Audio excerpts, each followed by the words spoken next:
hesitation, as always. What's happening? Growler Bears. We're back for another episode. This is Hardly Any Hesitation, Sports Edition, episode 42. Is it 42 or 43? Okay, because we had a discrepancy last time. I know. And then when I looked to see... After I dropped it, I fixed it. Yeah, you did drop the... I fixed it. That's all that matters. 42. I was right. Okay. It's episode 42. I just saw it. I think just you're capping around because I feel like I doubled. No, it's 42. Wait. Yeah, it's 42. IT department's got to get It's on 42. Watch. You'll see here in a second. Anyways, just gotta double check. we have got a loaded show today. Okay. Let me tell you something. No. It is pretty loaded. It is a loaded show. First off. It is a loaded show. My gun is bloated. I'm ready to unload it. Pistol is bloated. Ready to unload it. I'm saying. Is that Blueface? Yeah, of course. Thank you. Do you bleed it? I pull up to the block, though. I do bleed it. So, we're starting off the show today with our top 3 free agent signings now that, well, I guess the most notable free agents have signed to their spots in 2021. Jadeveon Clowney is still not signed. I don't understand what's going on. Neither is Fisher or Mitchell Schwartz. I feel like those are more injury-based, though. Jadeveon's so? kind of just, like, out there. What is that guy doing? Feels like he doesn't want to play anymore. It almost feels that way, doesn't it? I didn't even know he played last year. That's the thing. Well, because they put him in a traditional edge setting last year, and that's not his talent. He needs to be flying around the field making athletic plays. He can't put his hand in the ground and be a true rush end. He might as well be Jamal Adams. No Kizzy. Do you have to think about it, or am I that stupid? That was dumb. I feel like Jamal Adams needs to have that free-flowing to be effective. Maybe. Where he can't do much else outside That could be it. Well, except Jamal Adams will actually get sacks. That is true. Jadeveon did not find the passer last year. Oh, no, or the year before that. So, all right. So we're going to be starting off with our top 3 free agent signings. And then we're going to get into some draft comparison stuff. Pro days are coming around. So we feel like we've got a good basis on what to judge these guys and how we can compare them to some either current or previous NFL stars or non-stars. And then we will talk, obviously, the San Francisco Dolphins-Eagles trade and the implications of that, how that will honestly change the future of the NFL if all things go as predicted. And then we will close the show with listing our top 5, I guess, who we predict outside of quarterbacks in this year's upcoming NFL draft to have the largest impact in the next 5 to 7 years in the NFL. Yeah. Perfect. I think my mic is loud. No, I would like for you to amp it up a bit. Amp it up? Is that? Just quiet. Well, because it felt loud. You're just quiet. And I've been told I'm loud. You are very loud. Okay. I'll sit right here. All right. Let's hit it. Over the head. Come on. Top 3 free agency signings. No, give me I want that. The commercial music? Yeah, give me the commercial. No, because that's for commercials. It'll get us into the segment. No. Okay, well, continue. All right, top 3 free agents. What do we have loaded? Top 3 free agents. Oh, say less. Say less. Okay. Anywho. Top 3 free agents. You start. Dak Prescott getting signed. Oh, my God. Here's how I took it. Stop. I know what you're thinking. This is a Cowboys move. This is not. I looked at which teams filled the biggest needs and the biggest hole on the roster. Oh, yeah. And I biggest think needs. Dak Prescott filled.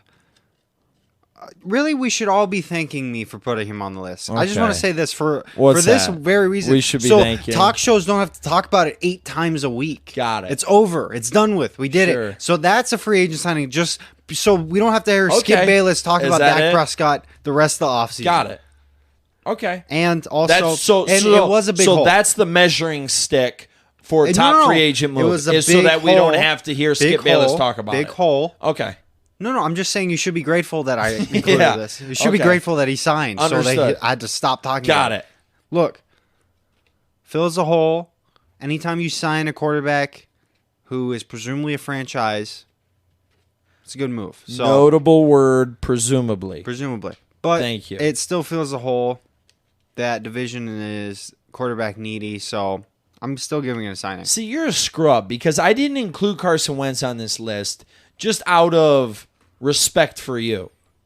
Why would you include a guy that had a terrible season last year? Okay, because Dak Prescott is the second highest paid quarterback in the NFL and is not worth a top 10 contract. That was a great free agent signing, right? It was a fantastic signing. Understood. That's like saying Kenny Galladay was a steal.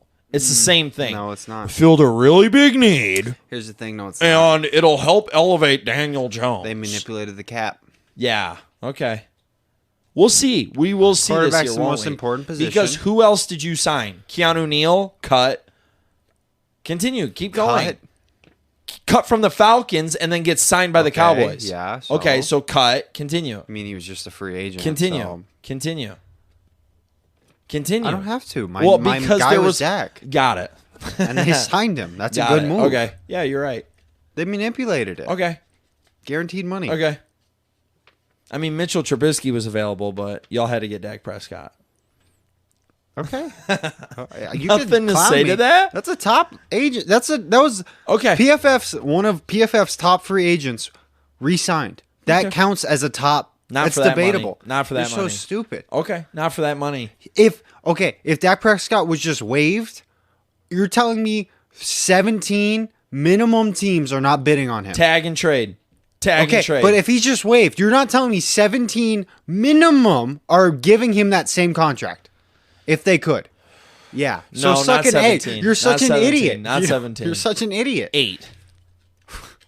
If they could give the same guarantee that the Dallas Cowboys can, most teams can't because of the Dallas are so profitable. But if they could, they would have gave him the same deal.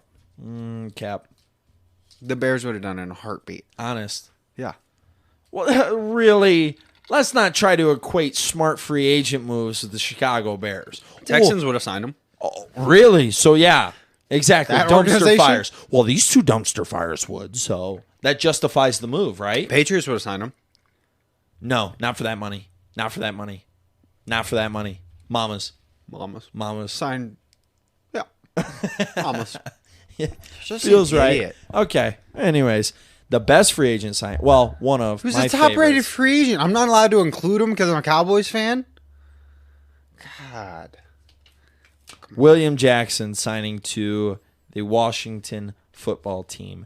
Huge. William Jackson III, cornerback out of Cincinnati. Such a stupid pick. Huge. How many wins does a good cornerback get you? Huge. Really? Because he's going to shadow Amari Cooper, take him completely out of the game. There's 2 wins in the division. Thank you. Thank you very much. Eagles, another 2 wins. Giants, I think they split the Giants. So, I mean, the Giants had a lot of free agent moves as far as weapons go. So, the value of the best corner in this free agent class cannot be undervalued. That was their biggest hole as far as defensive, I guess, needs is concerned. This is a Super Bowl contending defense. Honest to God. I'd take Odori over him. I would disagree. Williams' highs have been higher than Adoree. Now, I think Adoree has had a better baseline, but Jackson's highs have been higher. Okay. Now, his lows have been lower, too. But I think with proper coaching, I mean, we've seen Ron Rivera turn some bums into Pro Bowlers, namely Josh Norman. Bum Pro Bowlers. So, whatever. William Jackson, huge signing. I think they still take a corner, if not a quarterback. If they don't make a move for a quarterback in the draft, they take a corner. J.C. Horn, most namely, at that position, I think he could slide. Caleb Farley could slide. Honest, with that back issue that he's been fighting with, too, I think he could slide, too. That's a good point. I like it. I don't hate it. Honest to God, they could take a safety, too. They could take JOK. Trayvon Moehrig would be sick. They could take another linebacker. That would allow Landon Collins to come into the box where he feels more comfortable, where he's flourished, and then Trayvon can just be that umbrella safety. I'd rather them take like a linebacker Than a safety? Yeah, than a secondary piece. I think they're a little more needy after signing William Jackson. Yeah. Okay. That's a good pick. That was a good pick. That's a good pick. Underrated move. Not Underrated move. Underrated. Second, what's your second? Ngakoue. Ooh, I almost picked that one. To the Raiders. Yannick. And this is how my list is going to go. It's going to go based off of needs and filled. So did mine. You're trying to throw stones in a glass house. Because you're upset about the Dak Prescott thing, thinking it was a Cowboys thing. I would put him on if I was any fan. Yeah, I'm sure. Oh, can't the New England Patriots need a quarterback to re-sign their guy? It's the same thing. Okay, anyway. Ngakoue, I think. Ngakoue. Whatever. Ngakoue. Okay. Robert. Yannick. I'm going to call him Robert. Robbie. It's the boy. He is a pure pass rusher in that if you just let him run the rush at the quarterback, like he's going to be a top 10 pass rusher in the league. I feel he's athletically capable enough. He just is not an every down DN. No, he's not a run stopper whatsoever. What I really like about this move is having Max Crosby, who is that more traditional every down DN, can play the run, can play the pass. It's a good compliment. Also, you have Solomon Thomas, who's another good free agent signing. So I feel as though they can generate enough forced pressure situations for Ngakoue to really thrive and really fill that hole that the Raiders have been missing for the past 3 years. Without Khalil Mack, he can fill 80% of what Mack was able to do, albeit as a completely edge different rusher. defense. Yeah, as edge rusher. Since he's been there. But absolutely. He can fill that pure edge rusher hole that they need. Pass rusher. Which could be just enough to get them from a terrible bottom 5 defense to a top to a 17. Little bit less than average defense, 17. which is all they really need to make a playoff push. Honestly. So that's what I really like that move. I mean, we'll see how the O-line stands up. They did just re-sign Colton Miller today to a fat contract, which I did not see coming, but I do like that take. I almost picked Ngakoue there. And a reasonable deal. Not terrible. A lot better than most DNs go for. Probably the best DN on the market. In as far as free agency, and in a horrid DN class, edge rusher class in this draft. So that value needs to be taken into account too. No, they can just take proven commodity. Sean Wade at that 17th spot and really shore up the defense. Okay, slow down. Leave Sean alone. I swear, if the Raiders go so weird, they're becoming the Seahawks with the draft picks. It doesn't make sense. My number 2. John Johnson III, safety. You stole my Cleveland Browns. I knew it. You stole my 3. I knew we were on the same brain. I'm going for fills. That's what I mean. They filled the biggest hole. This was the biggest need the Cleveland Browns have outside of quarterback is secondary. Okay. Now, granted, Grant Delpit hurt. Greedy Williams hurt. Denzel Ward hurt. So while I do think even with those guys healthy, we still needed some help on the back end. It makes you a lot better. But this is a veteran. This is a proven commodity. And I am always for proven versus unproven. Okay. 100%. I don't want to waste a 26th pick where there's still a lot of value in the draft. Obviously, top 32 players, you get your pick. So to take a unproven Trayvon Moehrig, Javon Holland at safety, while yes, I do believe those guys who have a larger upside potentially than John Johnson, right now, Super Bowl window, Baker Mayfield's cheap, Nick Chubb is unpaid. This is a brilliant signing. Yeah, I think the underrated move about this is a lot of the free agent fills allows you to be so much more flexible in the draft. Correct. And draft based off value. Exactly. And projected NFL That's what I mean. talent. Raiders might have had to have gone Kwity Paye. Bum. We still might go. Bum. They still might go Kwity Paye. JJ Phillips. I had a mock JJ. For real. And I think my first mock. I think I had JOK going there. So, it allows you to be more flexible and pick what your guy is versus what you really need. Sure. And honestly, you can go value. Yeah. You can pick value now. Raiders don't need pass rush. Like, for instance, if the Cowboys would have addressed cornerback before last year's draft, then making CD the pick, it would be a home run out of the park. Sure. But you didn't, so taking CD seems a reach because you had way bigger holes to fill. Exactly. So, yeah, I like that from the Browns. Now they can just reinforce all their strengths versus attacking the weakness. Bingo. Yeah. What's your third? Because I had John Johnson. Okay. My third was Levante David. By the way, who's John Johnson's mother? I need to speak to her about double naming someone. Yeah, that was incorrect.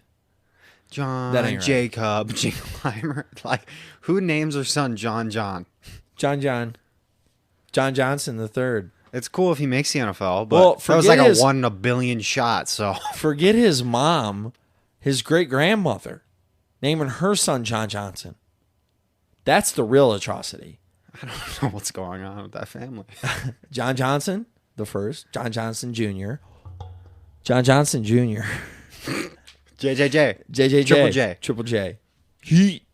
JJJ. I'll never get it. Levante David. Underrated. 2-year, $25 million, perfect value.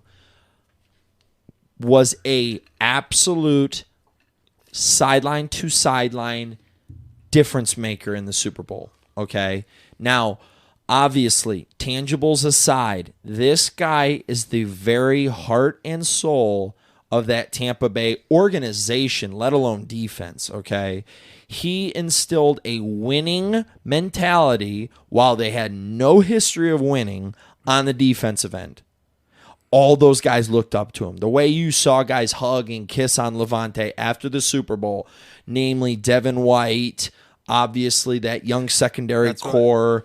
But Levante David is a tried and true veteran, fringe Hall of Famer. I really think his value, not only on the field, but off the field, will be important in re-upping this Tampa Bay team. 100%. Huge. I feel like that's a bigger signing just because they are so young on defense. Exactly. That they can keep a veteran and presence around. And they're not paying anyone on defense. Yeah, so keeping him around to mentor Devin White. That's what I mean. It's a very similar comp to him. Boom. So, like, it's a good transitional piece. Boom. That was smart. And he's still, smart. Close to his prime. He's not in the prime, but no, he's just outside of it. Yep. So that's a good move. I guess that was it for that segment, though. What was your third? John Johnson. Ngakoue Dak. Oh. I'm saying Ngaku's named 3 different ways, 3 different tribes. Ngakoue. Ngakoue. Ngoku. Njoku. All right. You mean the tight end? Let's move into player comps. Michigan lost. That hurt. Bracket busted. Comps. We're going to go quarterback, running back, wide receiver comps. Let's do it. You start off. Quarterback. Trevor Lawrence. Mm-hmm. Bear with me. Andrew Luck. Okay. So what I see is groomed number 1 pick from the very get-go. Okay? 6'6", both of them. Now, Andrew Luck's a little more like 6'4", 6'5". Yeah, he was 6'5". Yeah. Okay, so, I mean... Close enough. Exactly. So we're close enough right there. Okay? So don't trip on that. Both are groomed. Consensus number 1 picks. Okay? While, yes, both in their right, great athletes, physically... Their first instinct is to throw the ball. However, they have been known to scramble around the pocket, create a longer play with their feet. They attack downfield vertical threats, highly accurate, will take losing AFC South or franchises to AFC championships. Okay. Trevor Lawrence is the next Andrew Luck. However, Urban Meyer is a far better coach than Chuck Pagano. Trevor Lawrence will work in the next 5 to 7 years. Mamas. Bet it, bank it, put the mortgage on it. I know it to be true. Wow, you really went out on a limb right there. I know it to be true. Comparing Trevor Lawrence to Andrew Luck. Come on, that's a good comp. Who has heard that before? No. I've never heard that one. Slow down. That's so crazy. I know it's chalky. I've never heard that I know it's before. chalky. I know it's chalky. That's so unique to your But I take. think it's like You've heard it here first. That's Fro's take of the year. My goodness, how did no one think of that? Okay, but like I honestly think it's a good comp. It is a good comp. It is a good But comp. that's why everyone said it. Okay, but no. I didn't sauce. think of anyone. Weak sauce. You know my takes are my own. What man in America took Carson Wentz as the MVP last year besides me? My takes are my own. Stupid enough. Who's got the stones to say what they say? Okay. To feel what I feel. Okay. No one has the stones. Okay. One of one. You want to hear my QB comp? Please. Mac Jones. QB comp, Eli Manning. Oh. I think this one, although Eli's 6'5", Mac Jones is 6'3", whatever, I do think body type, very similar. Eli was always a soft body. Correct. Mac Jones, soft body. Soft body. Although Mac's personality seems to be more media-friendly than Correct. Eli is. Sure. Feels like their arm and their athleticism always are like, you just want a little bit more out of them. Sure. But they are both seen as franchise guys. Yeah, but when you put Eli in a system with a good defense, and you have the proper weapons around him, you have a decent running game, he can flourish. Sure. Same is true for Mac Jones. Okay. When we've seen Eli, when they are like, you got to carry us here, can't do it. He's not one of those guys that can carry a team. Fair. I.e., Eli's last 5 years. Ooh, 6 years. Yeah, 7 maybe. Atrocity. And every year outside of the Super Bowl. Okay. Bad most of the time. Deal. Also, I don't think Mac has a lot of zip on the ball, and I've never seen the same from Eli. It's a lot of very nice intermediate passer, short routes. Sure. But nothing over the top Not that humming really it. blows you away. He's not humming it. So I really like this comp. I think I haven't heard this either. I haven't heard that either. I like that. That's pretty underrated. Breaking. That was good. Yeah, that's a good I comp. like that. That's a really good comp. Oh. So, like, he could work in the right system. That's me clapping. But here's the thing, though. I feel like that. if Eli But was the born, Giants won in spite of Mac Jones. You mean Eli? That's what I mean. Eli makes 2 great plays in the Super Bowl. They and won in spite of him. Yeah, but here's the thing, though. With Eli, I feel, and I've said this before off air, I feel like if Eli was born 10 years later, I don't think we put up with the same level of incompetence for year after year. What Look how fast we're moving off. Interception leader 4 times, was something it? ridiculous. Yeah. Like I feel like we're in a generation where you're just going to get rolled out 2 bad years in a row. So I feel like Eli wouldn't have made it as long even in New York. It feels like Daniel Jones, for instance. I don't think they'll stay on Daniel Jones. And yeah, especially if Daniel has another bad year, just look at all the quarterbacks that are getting replaced that are starter caliber, but bottom end starter caliber that are getting replaced. And Eli hovered around below average for most of his career. Below average. It really frustrates me that he's going to make a Super Bowl. You mean a Hall of Fame? That's what I meant. Yeah. He's going to make a Hall of Fame. It's the name. 0 All-Pro appearances, though. It's the name. He wasn't a great quarterback. I would never have taken him top 5 at any point in his career. No. Maybe not even top 8. Mac Jones isn't athletic either, so. Honest, let's look at his draft class alone. Not as good as Phillip Rivers, not as good as Big Ben. Probably not. Definitely not. Look, yeah, interception leader 3 times in his career. Good God. He had years of like 20 picks. 27 here, 25, 20. We would have never let that happen nowadays. People would have torched him. Oh, good God. I'm saying. So I think And he was never under duress. Yeah. What? 25 picks to 16 sacks. Yeah. What? Well, he also didn't like to get hit, so he'd throw the ball. Understood, but yeah, man, that's a good comp. Out of the box. That's a good All right, count. a couple more out of the box ones. I like that. Go You running. might like this one, running back. Travis Etienne. Uh-huh. Joe Mixon. Not a great sideline to sideline runner. Very straight line oriented. Has the ability to catch the ball. However, I don't think he's a number one back in the NFL. I don't think Etienne is. I think we've seen... No, for real. When did you 360? See, I went back. At one point, I watched a lot of tape. I watched a lot of film. Okay, I think he's a phenomenal transcending college running back. I don't think he translates as well as we think he is in the NFL. Joe Mixon feels comfortable to me. Top 14 running back in the NFL. Like, he's a starter, but he's not that upper echelon 4, 5 and up. You know what I'm saying? He's not in that top 5 category. Joe Mixon, athletic, similar build, not great laterally, very quick vertically, obviously, but has the ability to pass catch. I think will go under the radar for majority of his career because he's not a bruiser and he's not a burner. A PPR stud. Exactly. Not a bad take. It's weird. I was eating on that one for a minute. I was chewing on that one for a minute. Joe Mixon.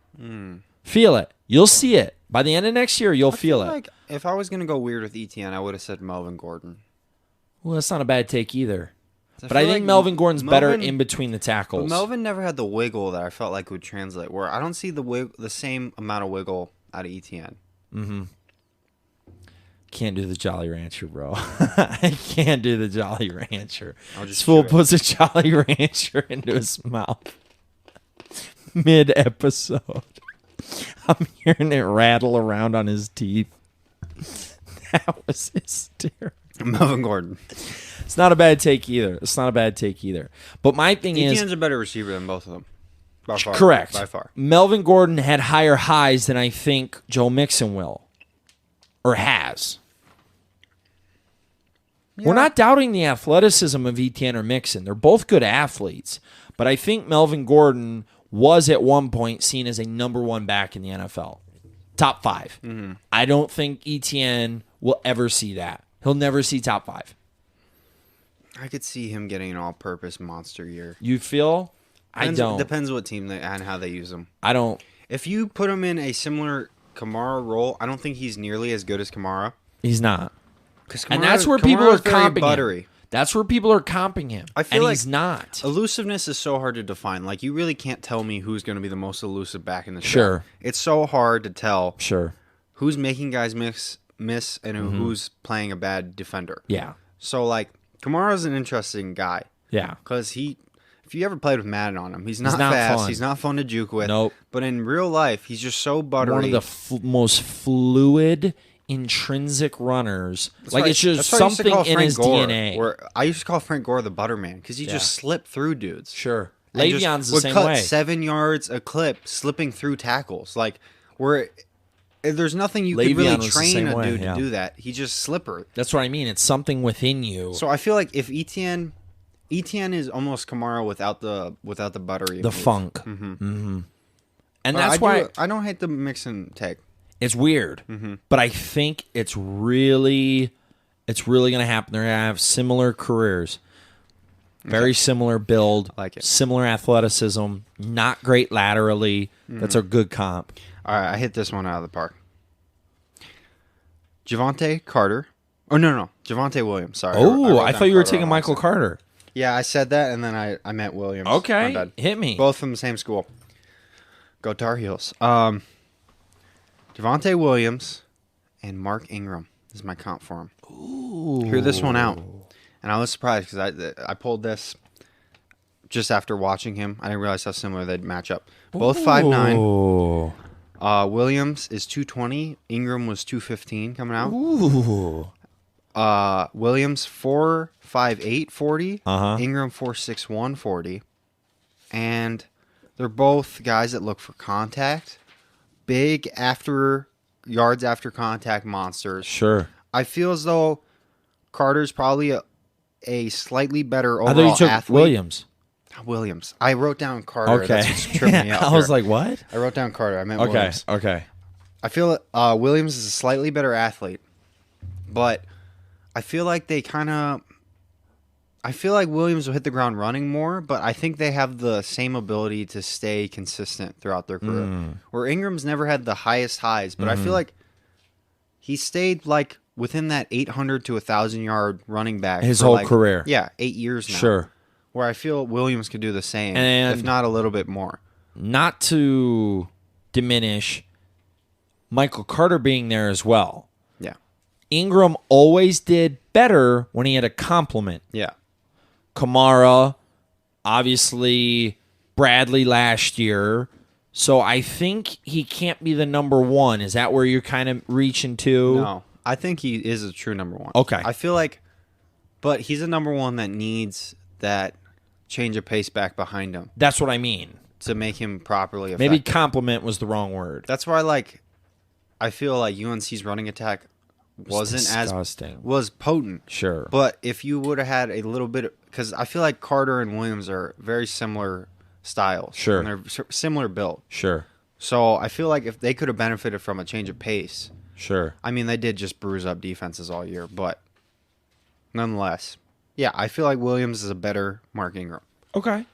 All right. I like He's got a that. little more juice to him, too. It's not bad. Very similar build. That's I didn't not realize bad. how similar they were going to be in build Yeah. when I came up with that. Okay. I kind of dig that, kid. I'm not going to fight you on that one. That one's pretty good. All right. So, wide receiver, I want you to bear with me. I am huge on this guy, okay?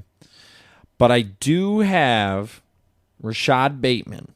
Mm-hmm. Okay. I am huge on Rashad Bateman. I really think outside of probably Jamar Chase and Waddle, Yeah. Bateman's like my third. Okay. Honest. People are gonna flame me for that, but I am really high on Rashad Bateman. I just think Devontae Smith is too small. Where are you going with this? Mohamed Sanu, Keenan Allen Had a hybrid baby. with Keenan Allen. I don't hate Elite that. route runner, both 6'2", 215, Good size. tough, reliable, gritty, great in the intermediate game, not great off of a screen and running after catch. Yeah, they're not a wreck. You know what I'm saying? Mm-hmm. So these are great possession guys. Never drop the ball. I think very efficient pro.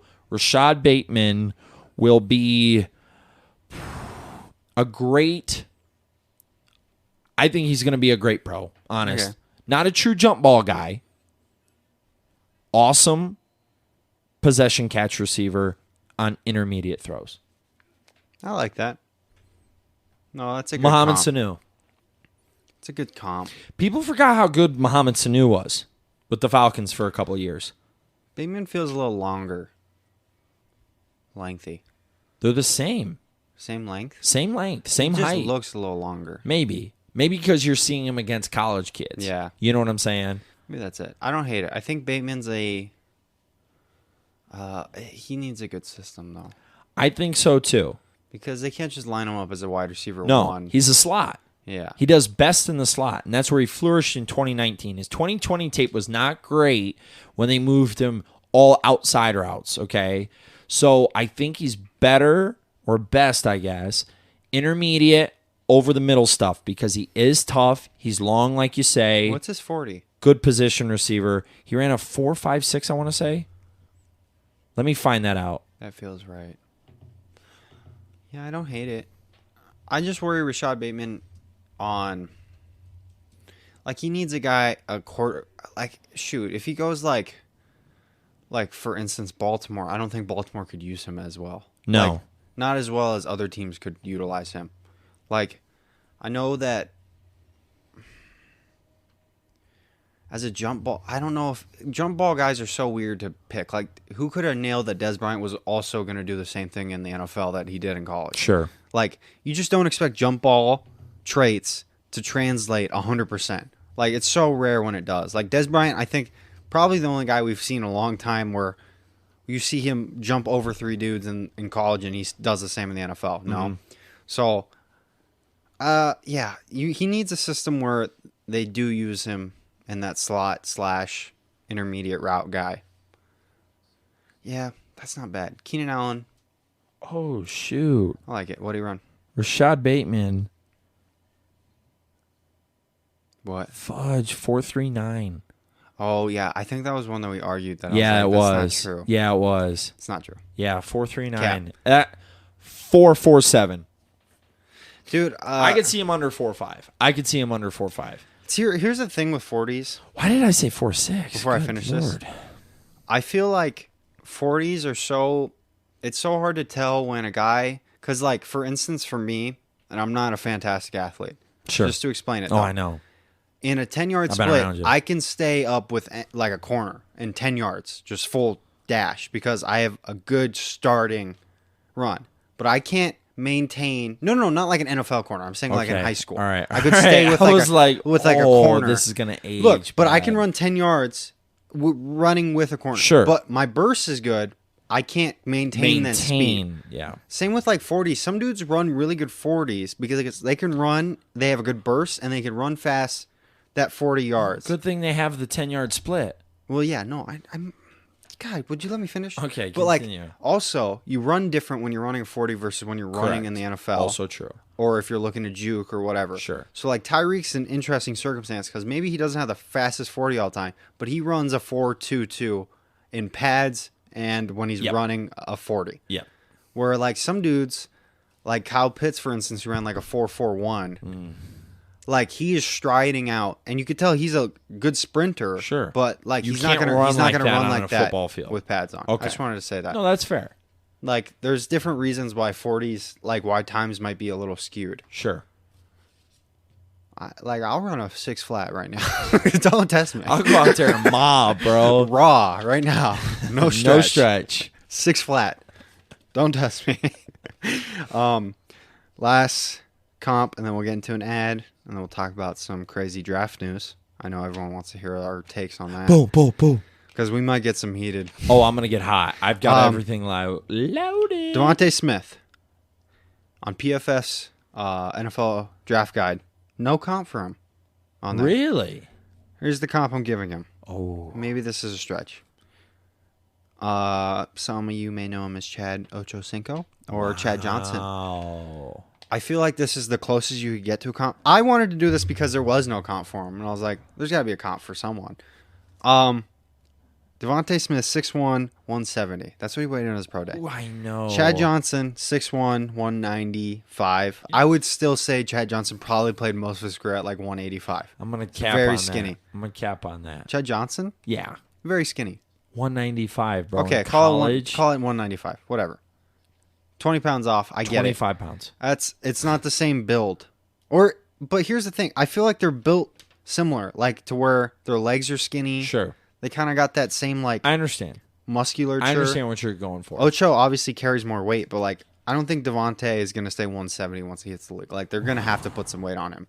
Anywho, I feel like both clean route runners, that can't be disputed. Like we don't think he'll work for a lot of reasons, but very clean route runner. Very clean. Probably the most polished in this route draft runner outside in this of draft. maybe Jamar Chase. Maybe it's recency bias, but Devontae Smith, as far as route running is concerned, is the most polished. Crisp. And I always thought that's where Ocho excelled at. Yes. Ocho did not run anywhere near the 40 time. No. 4.5 guy. Exactly. But Ocho was fast in and out of breaks. Exactly. And that's where Devontae really excels at. He doesn't lose a lot of speed when he cuts. So, in order for Devontae really to get, like, I don't think he's going to have the career of Ocho. Obviously, Ocho's a 1 in a billion. Especially at that weight. Like, no one would have thought. No. But they have to kind of gadget him slightly. Like, they have to create sets where the wide receiver can't jam him. Exactly. Where in motion he starts the route. Exactly. Because in motion, if you get him in motion and he starts his route, he could be a dangerous threat anywhere on the field. Sure, he's an athlete. Yeah, but if you let him line up and Jalen Ramsey or whomever, a big, tall, strong corner is about to lock him up or press him, I don't think he can win in the NFL on that level. But in terms of if you can scheme him into, like, kind of what the Chiefs do with Tyreek Hill, where they don't let him get touched off the line. Sure. Like, that's where he can excel at. My thing is, though, I don't That's a challenging comp. That's what I mean. Well, because who's a 170 wide receiver? Hollywood Brown? Yeah. They don't play the same. Exactly. So, I feel like that's the best comp I could come up with. I don't want to have to placate my offensive system or ideology but around a wide receiver. The problem is someone's going to take him in the first round. Exactly. But Top 15. But if he was taken in the second, say, by the Chiefs or even like who's it? Almost like Seattle or somewhere. I think the Niners could. Or that schemes up a lot of motion yeah. plays, like the Chiefs or the Niners. Green Bay. Yeah, a lot of motion plays. Then he could really hit the ground running. Sure. But if you're taking him and you're expecting him to be your wide receiver one out the gate, like it's not going to work. You're just going to ruin him. That's what I mean. If he gets drafted at 7, let's just say, to Detroit, his career's over in 4 years. Yeah. Like, honest to God, like they'll ruin him. They'll break him. Yeah. You know what I mean? You're going to try to make him this perimeter threat, have him doing jump balls. He's not that guy. No, he needs to have a system placate toward him. And that's why I never bought into the Devontae hype, is because of Steve Sarkisian. Hey, I didn't buy into the national championship game. We didn't have a number one corner. Yeah, but I thought, I was like, Sean Wade could lock him up, right? Remember I called under 100 yards? Sure. And he had 180 at Okay, half. but I mean, I didn't buy in until I saw 42% of Mac Jones's throws were off of RPOs. No, I 100%.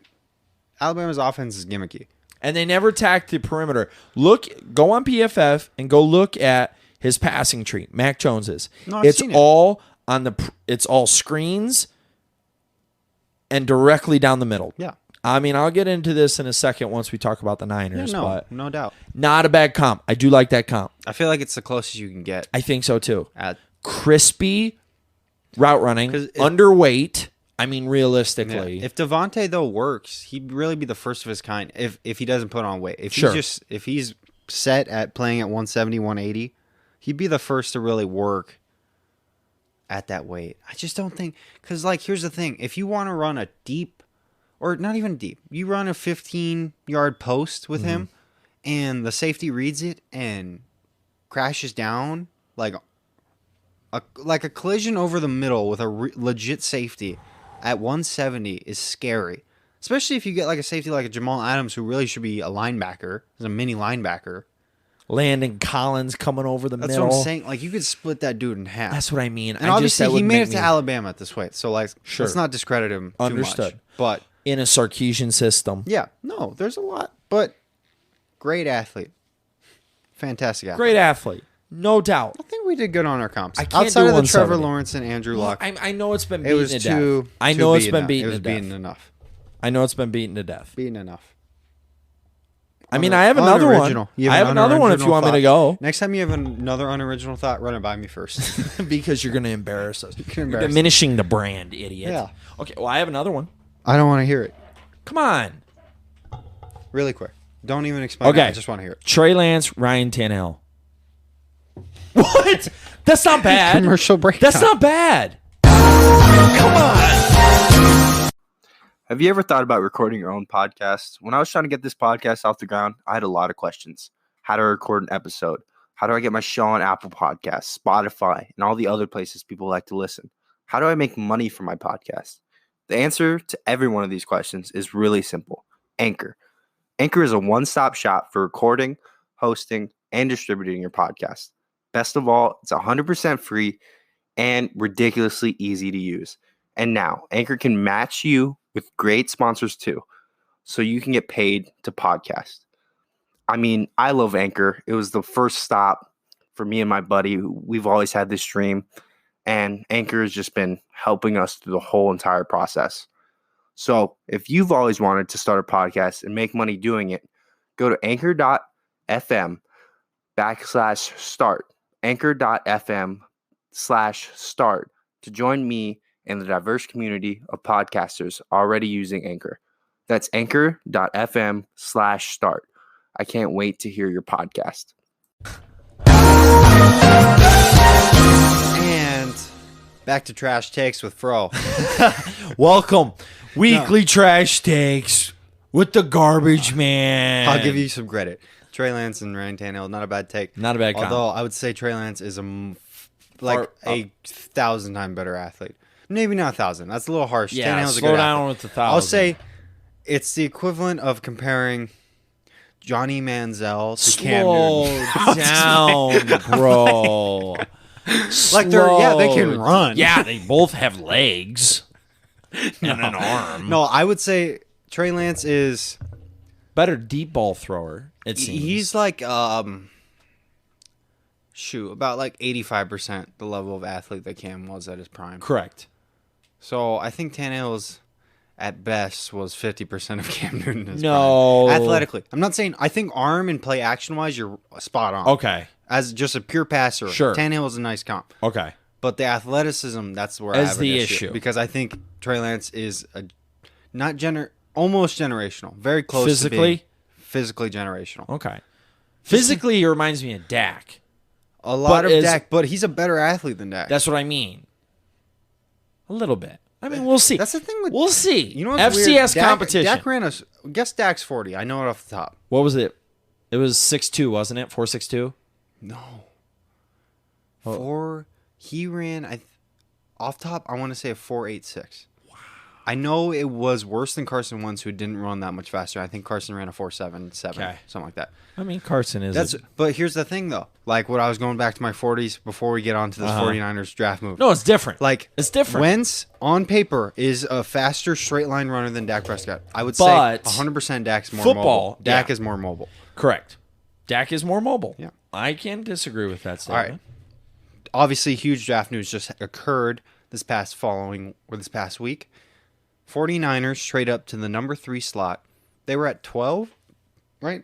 Yep. Okay, 12. All right, At the loaded 12th up. spot. I'm ready to go. They traded all the way up. Correct. To number 3 with the Miami Dolphins. The Miami Dolphins. Then Miami subsequently traded back down Now, to mind 6. you, let's talk about the haul Yeah.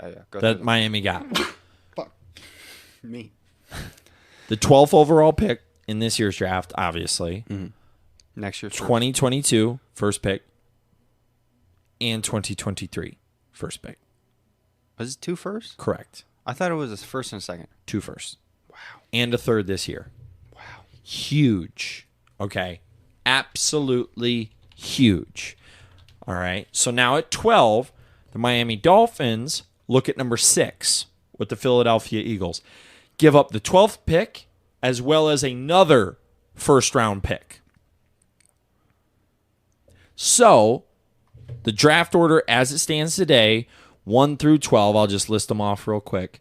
Jags, Jets, Niners, Falcons, Bengals, Dolphins now, Lions, Panthers,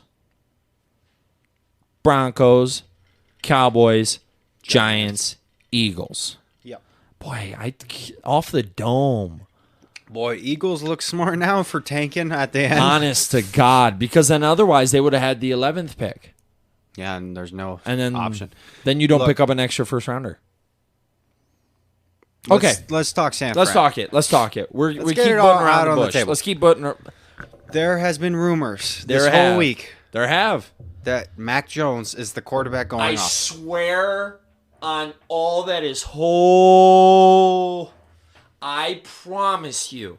Listen to me now. All the millions of listeners at home right now. Whether you find yourself in Cuddling with your boo. Drinking by yourself. on your way to work, brewing Getting a kombucha, pump. Getting a pump. getting a pump, Pumping dudes. mowing lawns, hitting a couple bucket of balls, Whatever activity. grilling a Philly cheesesteak. I don't care what you're doing. Driving an ambulance. Resuscitating a group of third graders.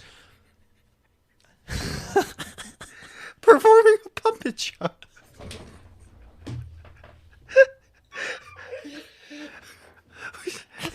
Making a Jell-O salad.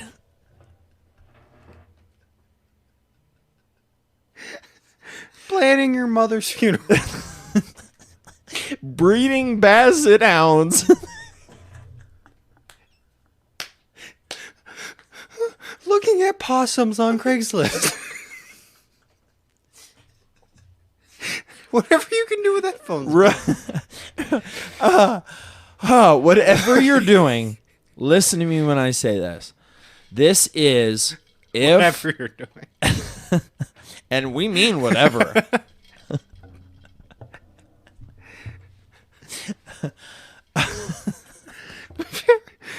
I don't know if that's going to come off as funny when you listen to it back. But the facial hair, you're like, and you go now. And now it's your turn. Lizard Resuscitating soup. third grader. Lizard soup. Your thoughts? Eating sand. This will be the biggest mistake in the past 8 years as far as drafts. Top 5 picks are concerned. You're drafting Jimmy Garoppolo to replace Jimmy Garoppolo. Correct. If Mac Jones pans A cheaper Jimmy Garoppolo, mind you. Not much cheaper, though, because you're not paying him much. Because you're not paying him much now. Look, obviously we want our boy Fields going there. Sure. I will accept Lance, though. I will also accept Lance. I can understand Lance. I don't understand Lance, though. If we're going to be real honest with one another. Here's. I don't really understand. Let me try to play devil's advocate. I'm going to be quiet for a minute. Let me play devil's advocate, because you're 100% on the Fields. I'll be quiet. I'll say, because I'm not nearly as... I'm invested in Fields with you, but I'm not nearly as much as you are. You kind of need this to happen. I need this to happen. So I don't need this to happen. I'll sleep fine at night if it doesn't happen. But let me be devil's advocate and explain why San Fran would go with Lance over Fields. Or try to, at least. Lance, obviously, lower floor. Albeit. Correct. Potentially a transformational ceiling, though. Ooh. Where... Ooh. Potentially. Okay. He could potentially be a more fundamentally sound Cam Newton. Like, in terms of just passing... 300 pass attempts in college. I understand that. But he could be more fun. He throws a better ball than Cam Newton did. Correct. Coming out. Correct. Not the athlete, but a much better thrower. Correct. So he could be that Cam Newton. Sure. And he could transform. I mean, Shanahan's done it with a immobile quarterback with Matt Ryan. RG3 he's made stupendous. Sure. So, like, in terms of what they could run with. And if it weren't for Kirk Cousins signing that monster deal, he was getting Kirk Cousins in San Francisco. Everyone forgets that. I forget about that. Yeah. So, I mean, he has done it with everything and can do it with everything. So, I don't hate Trey Lance. But I did some digging. I did some research. Wait, could I finish? Okay, I apologize. I thought you were done. They run a lot of play action. They do. Which is probably slightly more predicated towards Lance's skill set. I feel like Fields can do it shotgun, under center. But a lot of, I feel like Lance will be at his best in the NFL off play action passes. And that's what Shanahan really works on, is open windows for quarterbacks. I feel like Lance can really excel there, albeit most quarterbacks excel with Shanahan. So sure. It's not saying much. No, it's not. But in terms of picking Lance, now you can start Jimmy G. Let him get to a 6-2 record, because that team is still legit. Albeit they're gonna struggle because they're in a tougher division, so maybe 6-2 is a little high. Call it 5-3. Okay. You let Jimmy G get to 5-3. 2 weeks before trading deadline, Jimmy G's stock is hot. You've seen him play 8 games now. You can send him off for the highest value you could have possibly got for a Jimmy G. Yeah. Maybe a second rounder. Injuries happen. Honest. Shoot, Cam Newton goes down, and New England needs a quarterback now. Second rounder. Tom Brady goes down. Like there's injuries that are going to happen to quarterbacks. Now Jimmy G is a valuable commodity because he's a proven little bit game manager. Yeah, he's a proven game manager. So Correct. You can sign him and he can plug and play. So that's my take for Lance. I feel like you have to sit him, though. You have to let him learn that offense. Because that's a very complicated offense. It is. The amount of motions and the amount of coordination you have to be aware of what's going on. Stupendous. People don't give Jimmy G enough credit for running that offense as smoothly as he does. I agree. And the linchpin in... Dude, imagine having to memorize... You're memorizing 4 plays going in the huddle. Sure. Then you're calling an audible potentially, and now you have to do different motion sets. Correct. Different hand signals, whatever. Exactly. Like, that's a lot to throw. Against a coverage that may be So changing. you can't throw that at a rookie quarterback. No, I totally understand. That's what I'm saying. The linchpin in all of this is, well, the assumption that Jimmy G is staying there. They're saying Jimmy G is still going to be the starter week think 1. That is just fodder for a trade. Absolutely. They're just lighting a fire. Sure. Totally understand. Because, hey, we're not just giving him away. No. You're going to have to give us something for Jimmy No, G. you're 100% right. And I think that's the best value they'll get for Jimmy Garoppolo is right before the trade deadline. His peak has been peaked. I mean, obviously, they're going to be way healthier than they were last year. There's no chance in heck that there is a 6-win team coming out of San Francisco next year. Not a chance. 100%. Not a chance, okay? So, Trey Lance, don't hate it. Don't like it, but I don't hate it. Okay? Hear me out. Now, this is just a couple of stats I want to throw out. As far as Mr. Justin Fields is concerned, against Mr. Mac Jones, who Chris Sims says to be a generational talent. Mike Silver, Dan Orlovsky, all confirming Mac Jones at 3 is an absolute In 1997, lock. you're 100%. Correct.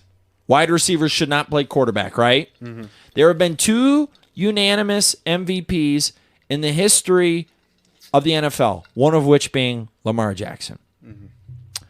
I kind of just went against myself with that, but because I don't like Lamar Jackson. But here I go. Justin Fields versus Mac Jones. It's going around that Justin Fields, I guess, biggest flaw would be processing the football field. Is that true? Is that correct? Processing 100%. speed. He's not great on third downs. His QBR is misleading because yards after catch. It's all screens. It's bubble screens at Ohio State. Ohio State is this awful producer of NFL quarterback talent. What I really don't get about this. Hear me out. Just let me finish. I just want to say this. Okay. If you're going to throw that at Fields, you got to throw the same thing back at Mac Jones. Correct. Like the quarterbacks never coming out of Alabama. Sure. Same. And Ohio State. Yeah. Also, very gimmicky offenses. That's what college Steve football Sarkisian. is built off of. Sure. Is gimmicky offenses. Correct. They work. Correct. Justin Fields was a consensus top 3 pick last year if he would have came out. Correct? Well, his overall PFF grade, Dude. 2 points better. Just let me finish. You might have taken him over Tua last year. Just let me finish. Oh, I would have. I think teams would have because that was his best year. Yeah, well, he graded out better this year. Okay. Completion percentage, 69%. Okay. I mean, not bad. Passer rating, 120. Okay. 9.3 yards per attempt. Okay. Not bad. Well, but he still can't process the field. Billy, you say, well, the highest QBR on third down among the top prospects this year. Let's just go through the list. Zach Wilson, 69. Ooh, that's not very good over his career. Mac Jones. 50's average. Mac Jones, 77. That's getting better. Trevor Lawrence, 83. That's fantastic. Justin Fields, 90. Fantastic. Okay. Well, okay. He had great offensive lines. Well, I just want to say Mac Jones had the best offensive line in college football as they were awarded the award for the best college line in football. The Remington Award winner in Landon Dickerson and the Outland Trophy Award winner in Alex Leatherwood. For those counting at home, that would be 3 offensive line awards. How many offensive line awards are there, Eric? 3. Okay, so they won all 3. Got it. Well, That's get 2 that. years in a row. That'd be 2 years in a row. Okay, I get that. I understand that. But, again, it's this Ohio State system. It's gimmicky. It's not a true pro-style system. It's all after the catch and not a real NFL translation. Well, we see the percentage of passing yards that came before the catch for Ohio State QBs. Let's take a look. JT Barrett, okay? So the percentage of passing yards that came before the catch was made, okay? JT Barrett, 48%. That's the 52nd percentile. That's terrible. Terrible. 48%. Less than half came before the catch. Dwayne Haskins, 51%. Justin Fields this year, 70. That would be first in that year. Justin Fields last year, 72. Also first in that respective year. Okay. I gotcha. But maybe it was just big possessions down the field. Well, let's look at percentage of total passing yards from RPOs and screens just last year. Forget 2019 when he had his transformational year. Trevor Lawrence, 27% of his total passing yards were from RPOs and screens. For those counting at home, that would be more than a quarter were off of gimmicks and, again, a college football throwing system. Getting a defense off guard and attacking. Letting athletes be athletes on the outside. Mac Jones, 22.5. Zach Wilson, 12. Trey Lance, 11. And Justin Fields, bottom, 8.5%.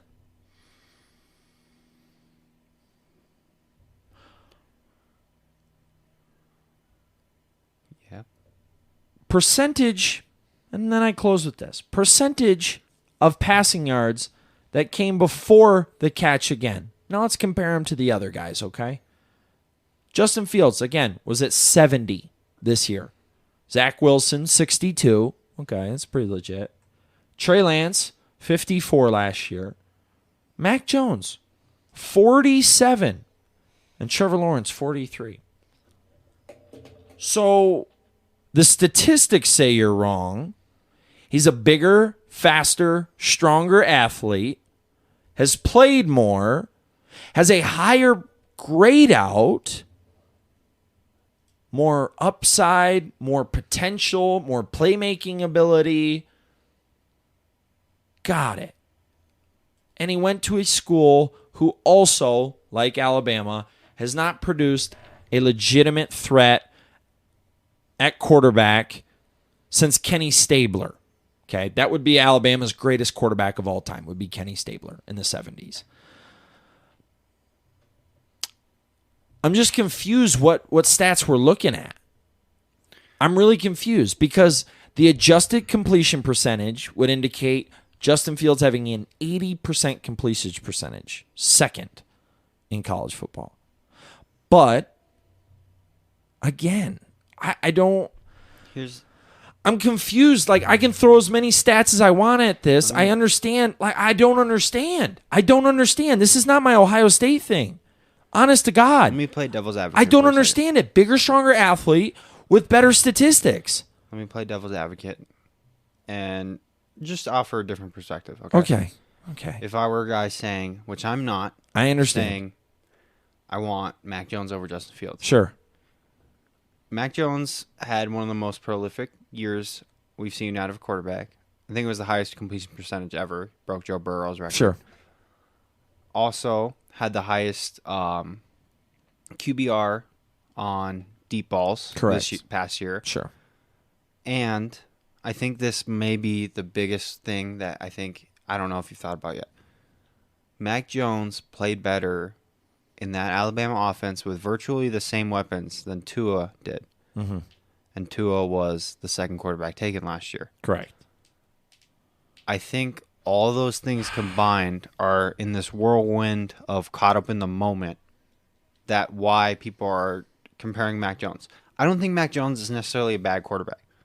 Shoot, we were saying he was going to be better than Tua last year just because we were really off of Tua. But I agree. But he will be better than Tua. He was better than Tua as a senior in college. Yes. So my biggest issue, though, if we're comparing apples to apples, mm-hmm. I think you can argue Ohio State's offense and Alabama's offense are similarly built, but Bama was by far more talented. Correct. They and had that the showed better in the national playmakers. championship. Better playmakers. A Heisman winner On at top of wide it, receiver. Alabama had the better defense this year, by far. Like, Justin Fields was willing his way to match every score they were putting on. Correct. When they were slicing through Ohio State's defense like with butter. with a lacerated kidney. I'm saying that if Ohio State had a legit defense, that game might turn out differently. If he had Trey Sermon, it might turn out differently. Like, if he just had someone else to step up that day. He didn't. Also, just looking on the physical property, we don't bring this up enough. I'm off of Mac Jones now. Now I'm just going to bash him a little bit. Okay. Mac Jones weighed in at 217. Correct. I would have thought 240 Sure. with that body. Sure. He's built like And crap. I don't know how he's been in the college weight I think room. we're going to post a Mac Jones shirtless pic because it needs to be shown more. Because I don't see it enough. Guess how much our friend Justin Fields weighs, who I'm sure we've all seen shirtless at this point. 230. 230. Yep. 228. Yep. You're telling me just based off of looking, like, I understand game and all that, but like as the bigger specimen, and bigger, faster, stronger. We've seen these specimens work out at a higher clip than in the past couple of years. These specimens. Sure. You can make Lamar Jackson work. Sure. And he was nowhere near the passer. Mm-hmm. You can make him an MVP if you use his talents correctly. Sure. I feel like there's so much more to work with Justin Fields. There's so many more avenues you could go with. There's more ways to win. There's more ways to win. Mac Jones can win in the pocket. Period. On time throws. Correct. Justin Fields, I feel like we have seen him under duress. That's the also misleading thing about Justin Fields holding on the ball. Like they say, he takes longer to throw under pressure than not under pressure. Sure. Which is a damning stat if you're a big stat monster, because it should be the opposite. But then we look at 70% of his passing yards were before the throw. Also, longer developing routes. Also, I think a lot of that's just Justin Fields believing that he is this playmaker. Correct. Where when you see a blitz, I think his first option, which is not correct, this will have to be fixed in the NFL, is I will avoid this and look for the big play. Or I can make this play. Mm-hmm. Where I feel like a more prototypical in the pocket quarterback like a Mac Jones sees a blitz, adjusts to it, or shoot. His O-line probably picked it up most of the time this year. But is more willing to throw it away or throw the quick out route or whatever, his safety valve. Get that out because he's not thinking, I can evade this guy. No. Like, that's not his first thought. I mean, we've seen it with, like, almost like Big Ben. He holds onto the ball way too long in the pocket because this D lineman's my size. Sure. So I can still hold up while I'm about to throw this ball, even with pressure. Like, I feel like a lot of it is based off of the mental. Mm-hmm. And I feel like that's such an easier fix. You can't teach 4-4. No. And you can't teach his arm. I think Justin Fields has a better arm. You can't. Well, it might not be as... He does. As I think Mac Jones... He can't for all hum it. bashing on him, I think Mac Jones does have the better touch. 100%. He might. Better touch. Currently. In terms of, like, if you watch Drew Brees throw a ball. Sure. Versus, like, a Josh Allen. Sure. Like, there's just that nice, smooth, over-the-top, sits right in the palm of the receiver. That type of nice rainbow arc. Sure. Nice touch. Fields, not yet having the touch, but yet you can develop touch. You can't Look at develop, Josh Allen. You can't develop a 60-yard bomb on. Look at Josh Allen. You can't throw a bomb that far. Sure. You can't develop that. Like, you either have the arm strength as a 24-year-old or you don't. Or the physical capabilities. I mean, It just- I know Justin Fields ran a 4.43 today in the 40, and that's cool and all, but did he read the field before he ran the 40? He's the bigger, faster, stronger athlete with a better arm. With a better pure arm. With a better pure arm. Yeah. And, Okay. And too close on accuracy to make it like a huge thing. Honest to God. I think Justin Fields I think this Justin is not Fields gonna happen. I went give it a 0%. 22 for 28 for 385 yards and 6 TDs and 1 pick against Clemson this past year. 22 for 28, 385, 6 TDs. Our friend And they want to talk about his 12 of 27 for 114 with 2 picks against number 14 Northwestern in the title game. To see someone at their best or their worst is a conscious choice. Look, honest to God, this is an Ohio State narrative. Our friend, if he's coming out of Georgia, we're having a completely different discussion. Our friend Bucky Brooks, I think, said it best. I'm furious. Yeah, no, I'm furious. I don't want to talk about this. I hear you. I just want to fight. Bucky Brooks, I think, said it best. When Ohio State and Clemson met twice in the playoffs, both times you could argue Justin Fields is the best player on those fields. Correct. And that's an NFL roster on both sides. As a little bit less unbiased fan, I would say they split the matchup. Trevor was better the first time around. Justin by far better the second time around. But it's still an argument to be had. You saw the 2 best quarterbacks in college football duel twice, and it was too close to call. In games where they're both playing real defenses. Correct.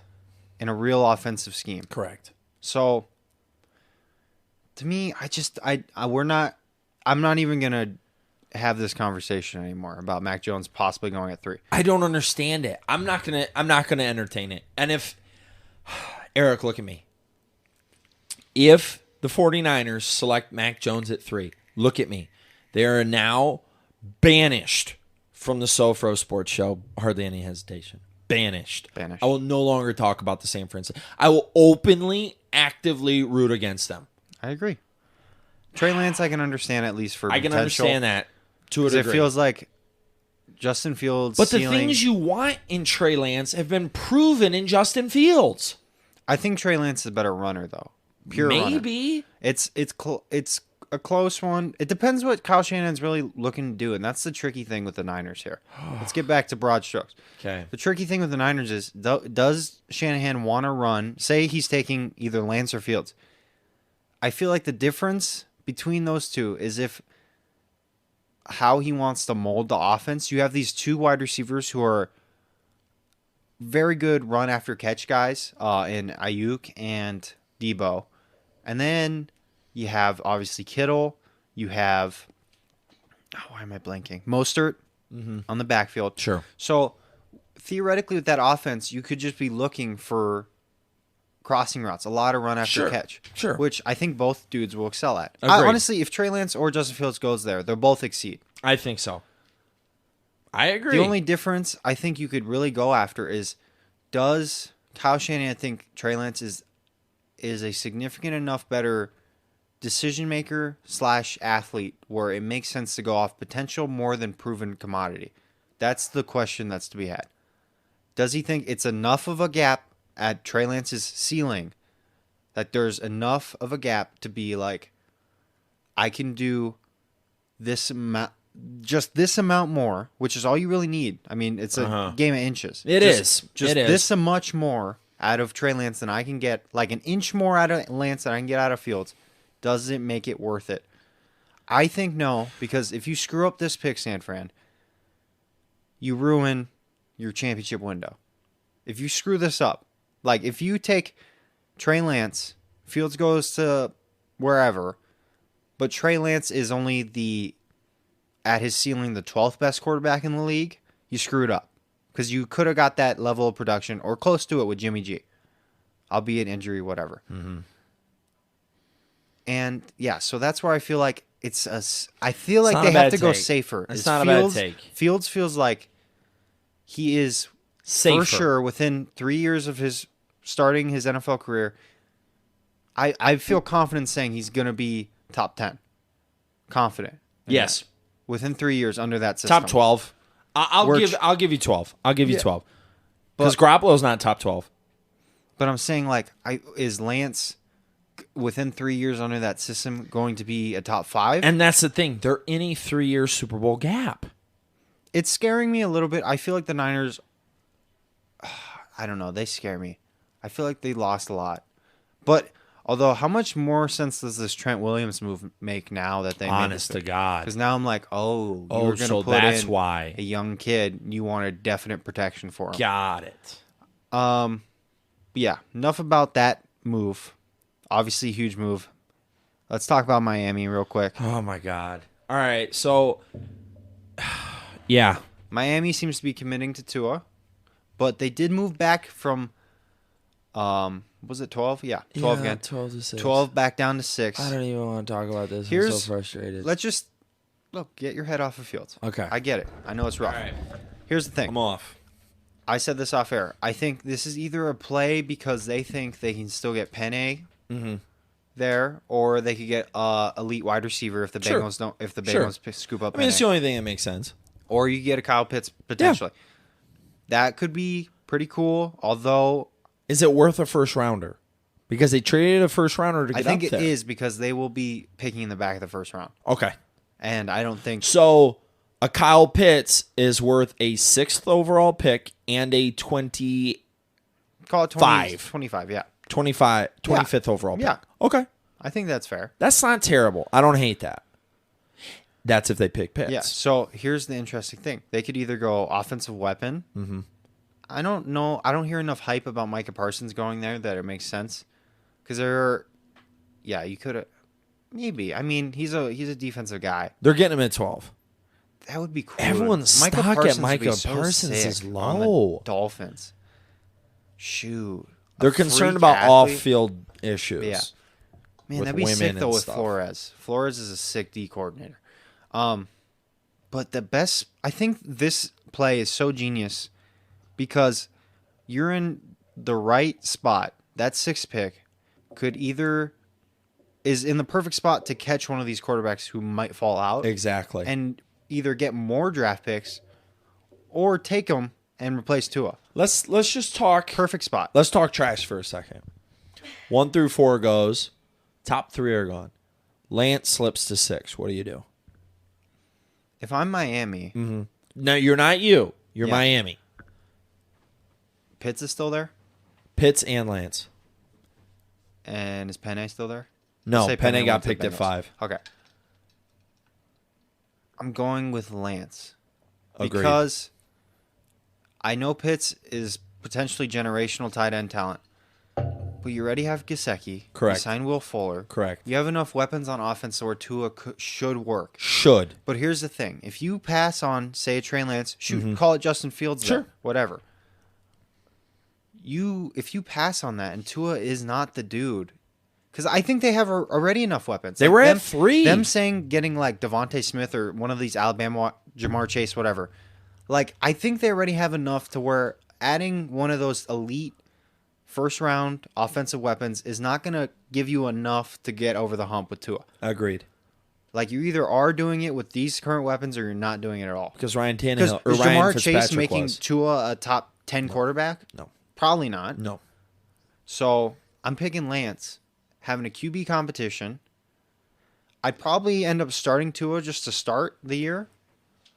Almost as a play to get more draft picks out of him. Yeah. If I think, you know what, Lance only lost out the competition by this much. Sure. But Tua's already had a year in the system. He should have by far beat him out. Like, I'd start Tua for 4 games and then trade him. Or trade bait. Whatever. Let Tua's going to have okay numbers. Yeah.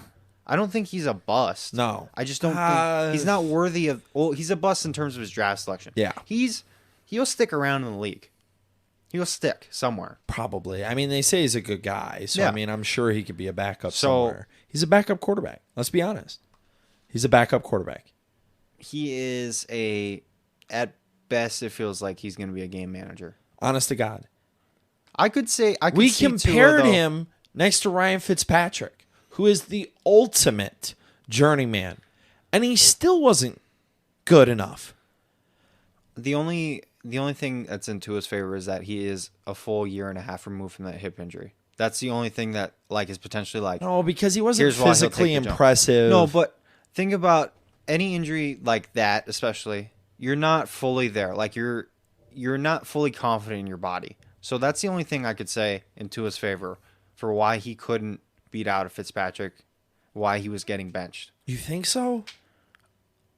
Yeah. Or is this just best case scenario? Best case scenario. Okay. The hip injury was still lingering a little bit. Okay. I mean, shoot, that was a scary injury. Sure. And maybe Wonderlic lies and he is able to figure out NFL defense is better. Oh. That's the only way. Yeah. But I could see him. Look, I don't hate Tua the person. I just was never on him as a quarterback. Agreed. So, Shoot, I hope it works out for him, but really, I think Lance or Fields, you should take them if they slip that far. Okay, so they don't take quarterback. And they're not... They should take... If I Penne's agree. not there... But here's the thing. If you have Penne and Tua stinks it up, you're back in a terrible spot. Exactly. Then you're going to, sit another year? When you're ready, everyone gets a year older. And a year more expensive. And quarterback class next year is nowhere close to this year. Sure. And Josh Allen's getting better. Who knows? Zach Wilson might win in New York. I mean, the division's getting better. The Patriots are going to be okay next year. Yeah. So... I mean, they're taking a quarterback for sure. Honest. I agree. But just to humor the audience, if it really is Tua, okay, and they're not trading out of the pick at 6, okay, because the quarterback slides, they're not going to take a quarterback. They don't trade out. I think that's the only reason why you'd go all the way to 6. I agree. Because why wouldn't you just trade back to 8? I agree. If you wanted to get Jamar Chase, I think you could go to 8 and give up a little bit. For sure. Now, I don't think the Panthers would. You could have but the Lions would have. Could have gave up a second or third round. The Lions would have. Yeah. No, for sure. Even the Broncos. I think at 9 you could get Jalen Waddle at least. Gave up less draft capital too. Yeah. So, okay. So you're still saying there's a slight chance a quarterback is taken. I think they are going to let the draft fall how it falls. And if their guy, whomever it is available there without having to make moves or anything, I think they'll go. But if, say, Mac... If it's just Mac Jones. Say if they're not hot on Trey Lance for whatever reason, sure, and he slips there, then you trade back out. Let someone scoop him up. Yeah, because that's a good spot to be I in agree. as well. I didn't understand the moving back up. I think they 6. have a guy, though. They have a guy that they're liking. Makes sense, right? Davis Mills. I think TBH, it's probably Justin Fields that they like the most. Because they were in on the Deshaun thing, and I think Deshaun and Justin are very similar prospects. Okay. I don't hate that. It's not a bad take. Justin Fields a better athlete. How crazy is that? Yeah, he is. Maybe not the better runner. Better athlete. Better athlete. Yeah. Honest to God. So I don't understand any Justin Fields slander in the slightest regard. 100%. So, did the Eagles make the right move going 6-12? Yeah. I agree. They need a lot of holes. If they just quarterback, I mean, if they're going to build around Jalen Hurts, then I guess that was the right move. They need bodies. Yeah, it feels that way. Man, it just... This is an unproven head coach. They just need front bodies. office feels like a dumpster fire. And if Carson Wentz wins in Indianapolis, man... Yeah, Howie Roseman is out of there. It's an indictment. Howie Roseman is out of there. We're going to release a mock next week.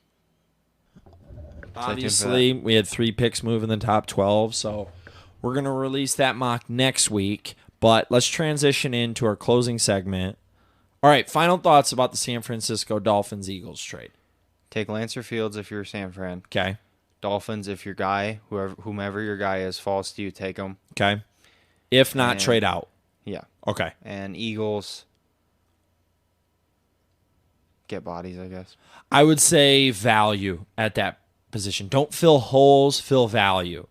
Draft value over position. Feels like the Eagles could have got more on draft day. Honest. Feels that way too. Because if things would would have have gotten Trey frantic. Lance is at 6, Exactly. then you could trade out. Things would have gotten frantic at 6. Yeah. Yeah. So I totally agree with you. Should have waited until draft day. All right. Let's close with our top 5 Real quick. guys who we think. Oh. Go. What's up? No, real quick. Oh, real quick. I thought you meant No, like we'll real go quick. through I this got to real say quick. something. Okay. So top 5 guys we believe are going to be successes in the NFL. We didn't share lists before this, so this is all coming to us quick. Rapid fire, non-quarterbacks, you start. Or Sean Slater. Fudge. Really? Yeah, top You 5. put Slater? Yeah. He's in my top 5 I think too. he's an 8-time Pro Bowler. Honest to God. At left guard. Yeah. At left guard. I don't think he's a translates tackle. better at a guard. Agreed. He's too short. I don't think he has the length to play tackle. Yep.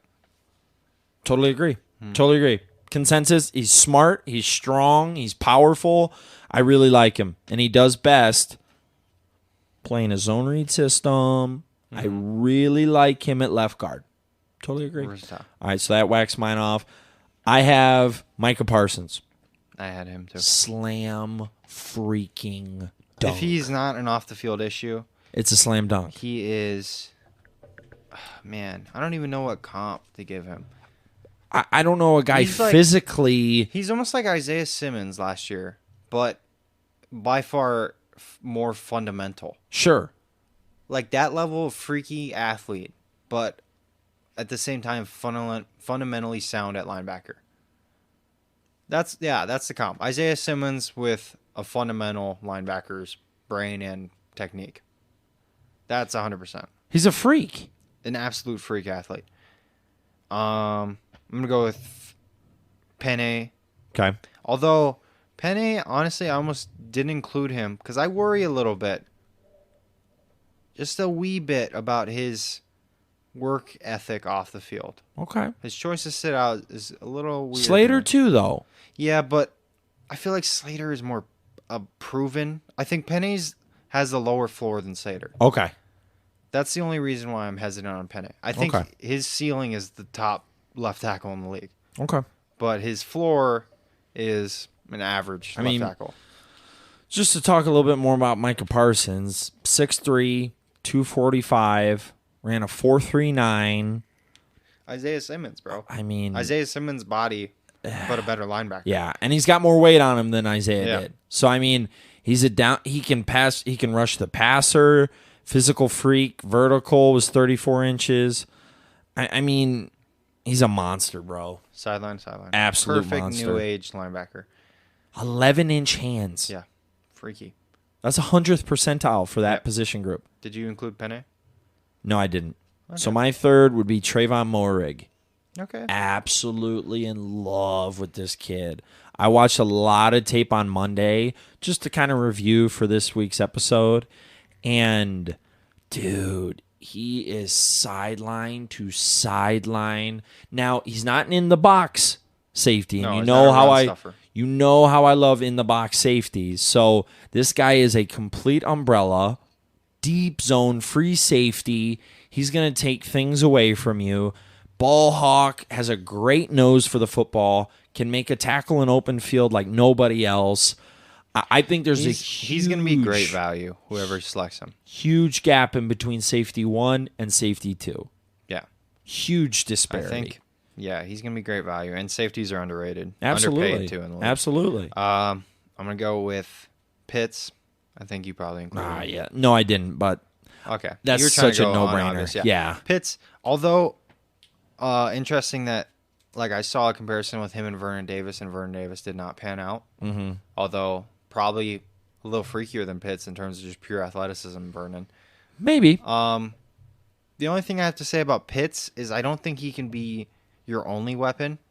He seems like a guy, like say, if you didn't have a true quality wide receiver core, and then you just have Pitts, like, yeah, you could target Pitts a lot, but if they throw like their best cover safety or corner on him, like, I feel like you get stopped up because he's not freaky enough to like I feel like he could provide mismatches when you have a good or decent wide receiver core, but I don't think he works solo. But there's a lot of wide receiver talent, so that's like a big if. No, that's totally true. I mean, 6'5", 240.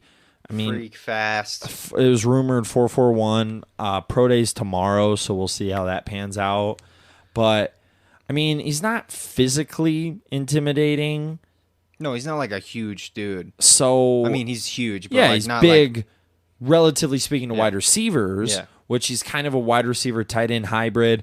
Not a great blocker. So I mean, we'll very, see. very Travis Kelce. Exactly. I would even But say even- Darren Waller. But even or Darren Waller. That's but what I would say. Even them, they came on late. Like people think Pitts is a splash instant. Yeah, exactly. So that's the thing is I feel like you need a little bit more around him. Sure. Like if you put him on Atlanta, he works perfect. I feel Sure. with that wide receiver. Wide talent. receiving core with Ridley and, Yeah. and Jones and Go stuff. your guy 4.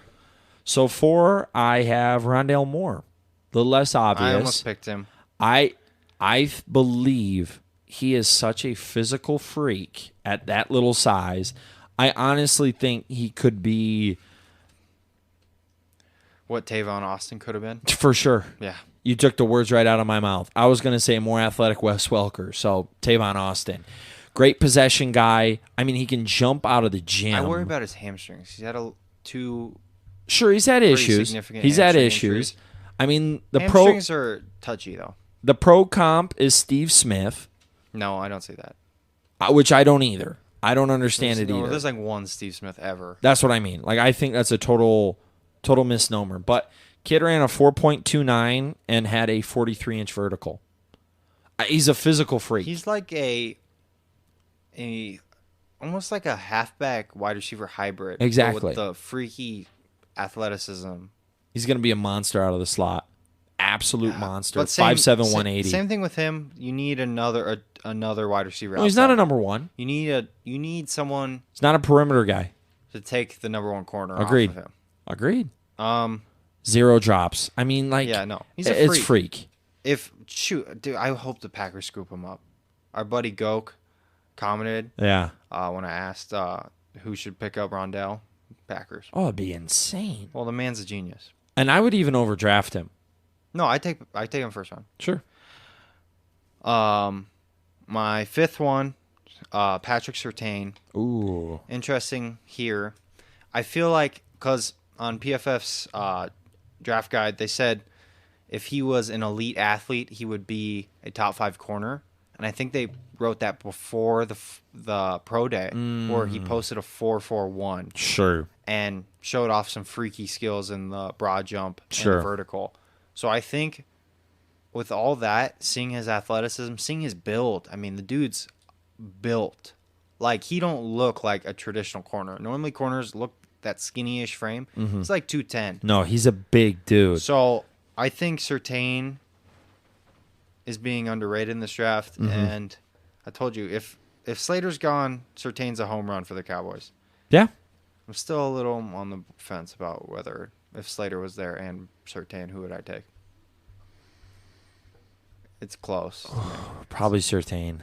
A little close. Yeah, especially reuniting him with Trayvon Diggs. Yeah, that's not a bad take. And then you get your big C6'2". I mean, you could, in Dan Quinn's system, having a big and physical, run a lot more zone with him. That's what I mean. Gives you a lot more versatility on the defensive end. My number 5 to close, another offensive lineman, Wyatt Davis. 5-star, balanced guy, very strong, great awareness, 6'5", 315. He's Kevin Zeitler. He's a road grader. Mm-hmm. Weird with the pass, pro at times, but I think he's a plug-and-play, forget about him, right guard for his entire career, 5-6 Pro Bowls. If you could say... Let's end it on this. If you could say one guy makes the Hall of Fame out of this draft class, who? Oh, good God.